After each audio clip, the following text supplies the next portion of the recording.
Being a parent, anyone who's a parent, that's training. Because kids and patients, late night, you're here.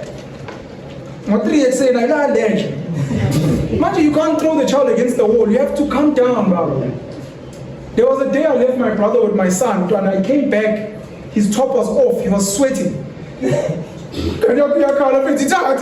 walked away. I was like, my son broke him. So having children trains you. Being in a relationship is an extreme sport. Being in a relationship is an extreme sport. So Mdhlalose will train you, starting businesses. Yeah, that balancing act.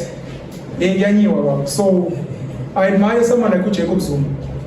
I think just the way he's lived his life in politics, being criticized, having different wives, having different kids, you're forced to accept criticism, and at some point you don't feel it as much. I think like a boxer, when my hits on troubles also they say but the rest you're like so indulge in life, but be aware that I'm trying to train my mind. And the things that you're scared of, do them, but manage them, do them slowly so that you're stronger. Because we are all emotional beings. It's just some of us react differently. There are people in my life, like my brother, who catch feelings when they see people talking shit about me on socials. I just laugh. Forget this. How would you join that? Then you'll tweet there, you must come say this to my face. It's calm down, bro. No one has time for that. That could be a student at TUT or Ichire. A fat black pen, piece of shit. Andrew Benson is here, like, come say that to his face. So just train your mind. But emotions will affect you. It's just how you bounce back. Yeah. So we've got two more. So, Ashley? Yeah. My question is solely based on your conversation, Mr. Abba. So in your conversation, you spoke about privilege. So I want to ask you, as I know that when growing up you are pretty privileged, and Mr. Abba also was privileged.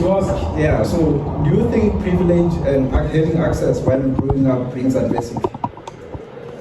Adversity? Yeah. Challenge, confusion. Yeah. Because with Mr. Abba, sure, he grew up well, but sure, he just couldn't get matric, and he was lost in.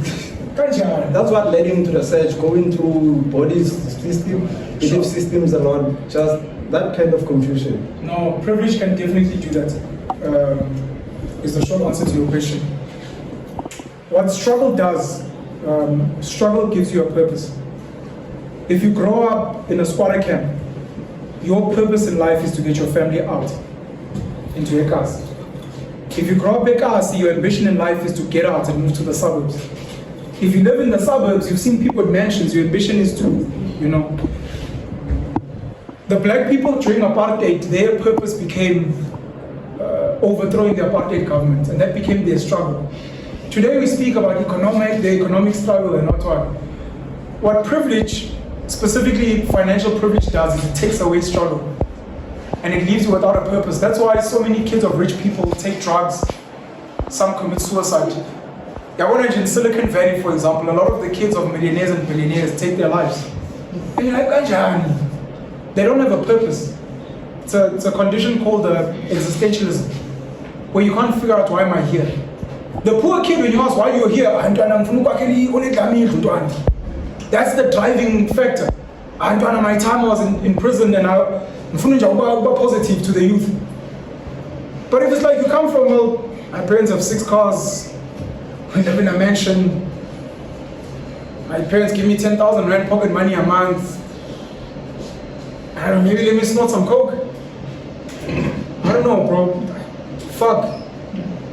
And they get up to doing shit because they don't know what to do. And I think, I'm not speaking for Abba, I'm speaking as a general. I think because of the privilege he had, he also probably started on a journey of being like, why am I here? What am I doing?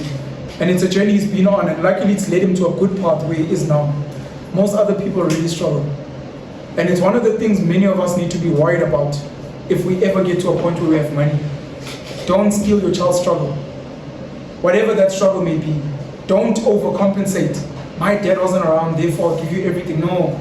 Your dad not being around was not great, but you are strong today because you had to learn to do things yourself. Be present, support, but let your child also earn. Let them know would say, I bought this car. Like my dad said, if you can get 30% of the money, I'll put the 70. So as much as my dad funded it, I also had to hustle for it. My mom pays for my flat, for example, at UCT, but she doesn't pay for the electricity and whatnot. She said, go get a job, hustle, do something. It can't be that when everything is smooth. If you take away someone's struggle, they are left with nothing. The whole point of life, to be honest, is struggle. How do I move from 85 subscribers to 850 to 8,005? That's a struggle. Go through it, Tshwane. Like, make more videos. Your content sucks. I see your audio. So you work through it. But when you've got everything, what now?